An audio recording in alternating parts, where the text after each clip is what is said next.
전라도 천년사에 대한 역사 왜곡 논란이 끊이질 않고 있습니다. 전북도의회에서는 동학 농민혁명과 관련한 공직자의 역사의식과 사명감이 부족하다는 지적까지 나왔습니다. 전북경찰청은 6개월간 건설 현장 불법행위 특별단속을 벌여 11명을 구속했습니다. 전인비나 원래비 등 각종 명목으로 금품을 갈취한 사례가 81.5%로 가장 많았습니다. 전북 어린이 창의체험관의 안전관리가 미흡한 것으로 나타났습니다.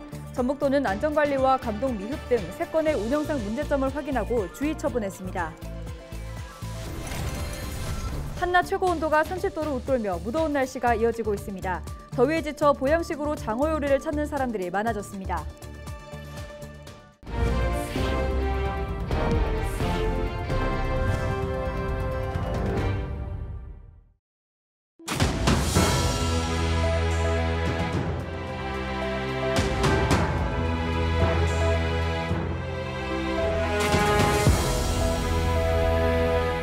시청자 여러분 안녕하십니까? 헬로TV 전북뉴스입니다. 광주광역시와 전라남도, 전라북도가 편찬한 전라도 천년사에 대한 왜곡 논란이 끊이질 않고 있습니다. 최근 마무리된 전라북도 의회 정례회에서는 동학 농민혁명과 관련한 부분이 또 도마 위에 올랐는데요. 공직자의 역사의식과 사명감까지 운운하는 발언이 나왔는데 영상으로 준비해봤습니다.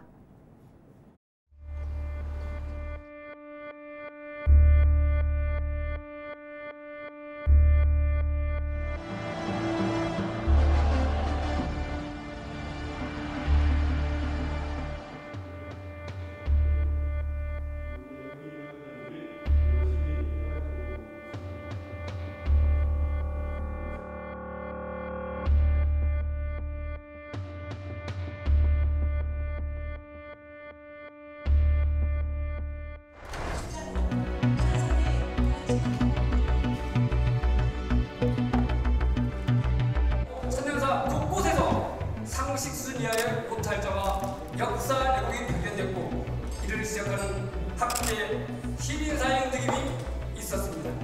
지난 5월 18일 도의회에서 동학 농민혁명의 역사를 왜곡한 전라도 천년사를 당장 폐기할 것을 촉구하는 합동 기자회견이 있었습니다. 회견 전 정읍시 공무원들이 도청 관련 부서를 찾아 왜곡된 부분의 수정을 요청했습니다. 하지만 담당 간부는 교과서에 나온 이야기라며 부정적인 입장을 밝혔다고 합니다. 본 의원 역시 재검토를 요청하였지만 학자들에게 지역에서 단체 행동을 하는 것은 온당치 못하다라는 지성부의 이야기를 듣고 기가 막혀 말문이 막혔습니다. 도대체 만석부와 조병각, 전봉준과 고부봉기를 떼어놓고 어찌 동학 농민혁명을 말할 수 있단 말입니까?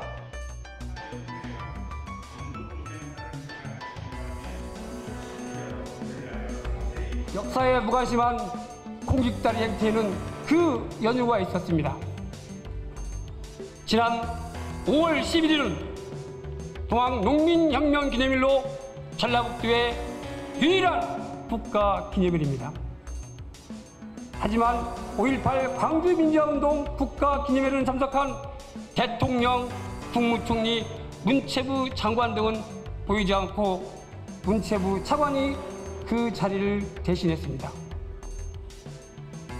그도 그럴 것이 존경하는 우리 김관영 도지사님께서도 그 자리에 없었던 것입니다.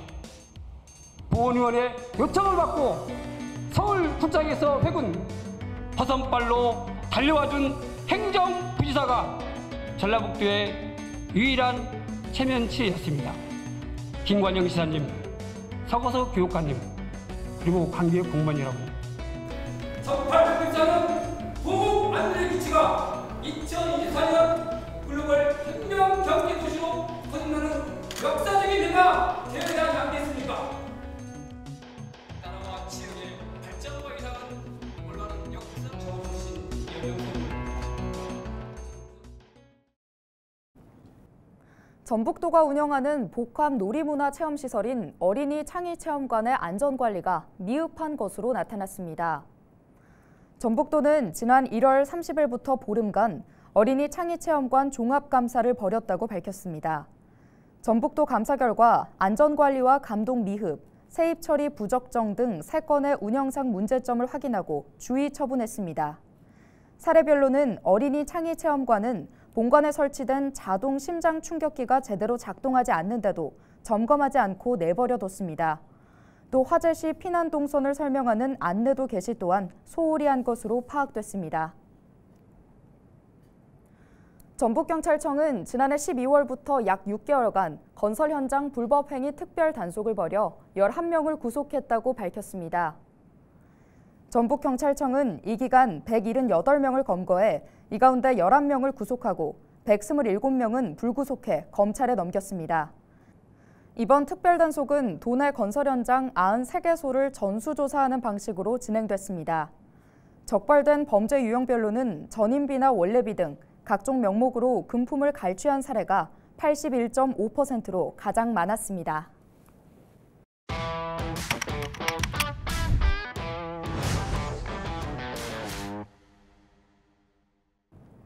요즘 한낮 최고 온도가 30도를 웃돌며 무더운 날씨가 이어지고 있는데요. 더위에 지친 사람들이 자주 먹는 보양식 가운데 장어가 특별한 이유에 대해 이나라 기자가 알아봤습니다. 무더운 여름을 맞아 많은 사람이 기력 회복에 좋고 혈관계 질환에도 도움이 된다고 알려진 장어를 찾습니다. 장어! 이거 남자는 최고입니다. 그 가운데 으뜸은 고창 풍천장어라고 하는데 일반 장어랑 무엇이 다른지 알아봤습니다. 풍천장어의 종은 뱀장어, 즉 민물장어인데 강에서 5년에서 10년 넘게 살다가 산란을 위해 바다로 떠납니다. 무려 3,000km나 먼 세계에서 가장 깊은 바다, 마리아나 해구까지 가서 알을 낳습니다. 알에서 나온 실뱀장어는 다시 강으로 돌아와 우리 식탁에까지 오릅니다. 그런데 왜 장어 앞에 풍천이라는 말이 붙었을까요? 풍천장어의 의미는 크게 2가지로 나눌 수 있는데 먼저 바다와 강이 만나는 지역이라는 시각이 있고 전라북도 고창군의 고유 지명이라는 의견이 있습니다. 풍천은 풍수지리 용어로 서쪽에서 동쪽으로 흐르고 남쪽에서 북쪽으로 흐르는 하천인데 그 조건에 맞는 지역이 고창에 있다는 겁니다. 선운천이라고 도솔천이라고 하는데 예전에는 이게 풍천이라고 불렀던 거죠. 과거에는 이 강이 서쪽에서 출발해서 동쪽으로 흐릅니다. 한반도 서남부 지역에서 서출 동류하는 하천이 없거든요. 여기밖에는. 그리고 남출 북류하는 게 주린천이에요. 이 2개가 만나는 곳, 여기를 우리는 풍천이라고 이야기를 하는 거죠. 조선시대 때 신재유 선생이 정리한 판소리 수군가에도 용왕의 병을 낫게 하기 위해 풍천장어 대령하고 라는 대목에서 볼 수 있듯 그 역사는 오래됐다고 합니다. 예로부터 풍천장어는 살이 단단하고 육질이 탱탱해 맛이 좋기로 유명한데 이제는 무분별한 포획과 환경오염 등으로 자연상 풍천장어는 찾아보기 어렵습니다. 그래서 치어, 즉 실뱀장어를 키우는 양식이 보편화됐습니다. 장어는 올 100% 다 자연에서 새끼를 잡아다가 육지에서 키우는다고 봐야 되죠. 길게는 2년, 작게는 1년 이렇게 키웁니다. 올해만 해도 올 1월 달에 한 5,000원 한 마리당. 우리가 먹는 장어는 양식이더라도 1kg에 7만 원이 넘는 고급 보양식으로 통합니다. 알고 먹으면 더 맛있는 풍천장어. 이번 여름 원기 회복을 위해 먹어보면 어떨까요? 전북연구원 제9대 이남호 원장이 26일 연구원에서 취임식을 갖고 본격적인 업무를 시작했습니다. 이 원장은 인사청문회에서 건강한 제이띵크, 더 특별한 전북을 경영비전으로 제시해 전북연구원을 한 단계 도약시킬 것으로 기대를 모았습니다. 전북도의회 인사청문위원회는 이 원장이 연구원에 대한 큰 애정을 가진 점과 외부에 휘둘리지 않는 독립된 연구기관으로 운영하겠다는 의지를 밝힌 점을 높이 평가했습니다. 전북과학기술위원회 위원과 제17대 전북대 총장 등을 역임했던 이 원장의 임기는 이날부터 3년간입니다.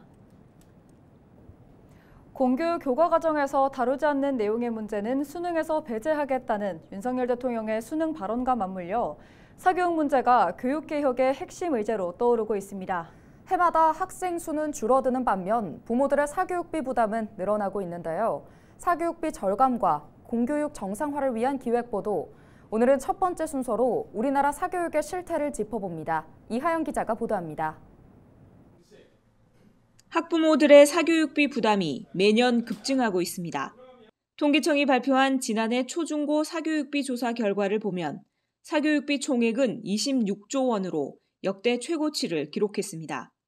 1년 새 학생 수는 532만 명에서 528만 명으로 0.9% 줄었지만 사교육비는 한 해 전보다 10.8%, 2조 6천억 원이 늘었습니다.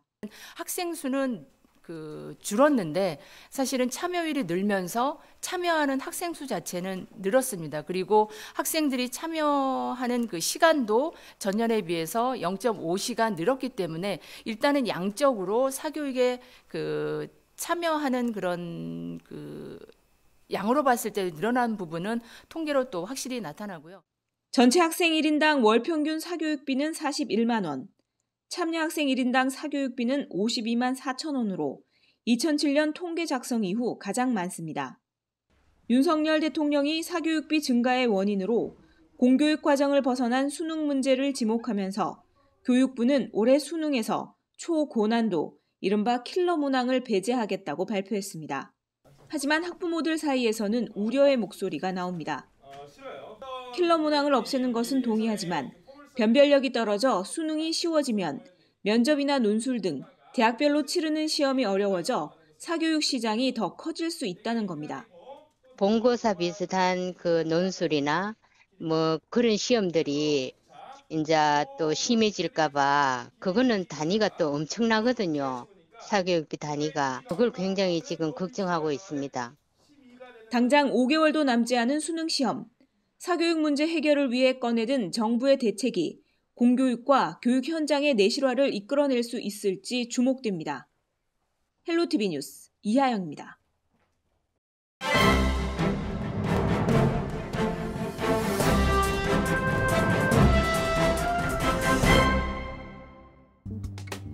신문브리핑 전북일보 기사입니다. 전국적으로 최근 영아유기 문제가 사회 문제로 대두된 가운데 전북에서 출생 신고가 되지 않아 사회적 유령으로 살아가는 아동들의 규모가 60명이 넘는 것으로 나타나 대책 마련이 요구된다는 내용인데요. 최근 감사원의 보건복지부 정기 감사 결과에 따르면 지난 2015년부터 지난해까지 전북 지역에서 의료기관 출산 기록은 있으나 출생 신고가 되지 않은 일명 무적자인 아동이 63명인 것으로 조사됐다고 합니다. 이는 1년에 7.8명꼴로 이들은 태어난 뒤 주민등록번호가 없고 사회보장도 받지 못한 채 살아가고 있는 셈인데요. 이번 감사를 통해 적어도 의료기관에서 태어났지만 출생신고가 되지 않은 아동들에 대해서는 해결책을 마련할 수 있었다는 점에서 아쉬움을 남겼다는 지적입니다. 이와 관련해 한선희 초록우산 어린이재단 전북 종합복지관장은 친모가 원치 않은 임신이더라도 익명을 보호해줄 수 있는 보호출산제 등 제도적 장치를 마련해야 이 출생신고 문제가 줄어들 것이라며 이를 통해 병원 밖 출생 아이들의 숫자도 줄어들 수 있게 행정 공백을 적극적으로 메우기 위한 사회적인 합의가 필요한 시점이라고 제언했다고 실었습니다. 지금까지 신문브리핑이었습니다.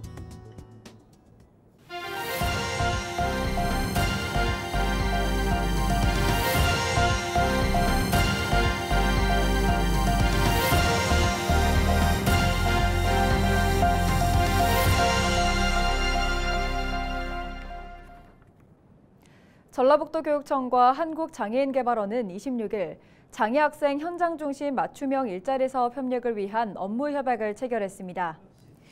이날 협약식에는 서거석 교육감과 이경혜 한국장애인개발원장 등이 참석했습니다. 협약에 따라 양기관은 현장 중심 맞춤형 일자리 사업과 장애인 일자리 창출 등에 나설 계획입니다. 전라북도 연안에 어린 쭈꾸미 35만 마리가 방류됩니다. 전북도는 어업인 소득을 올리기 위해 1cm 내외로 성장한 쭈꾸미를 부안과 군산 해역에 각 10만 마리, 고창엔 15만 마리를 무상으로 방류한다고 밝혔습니다. 이어서 날씨 전해드립니다.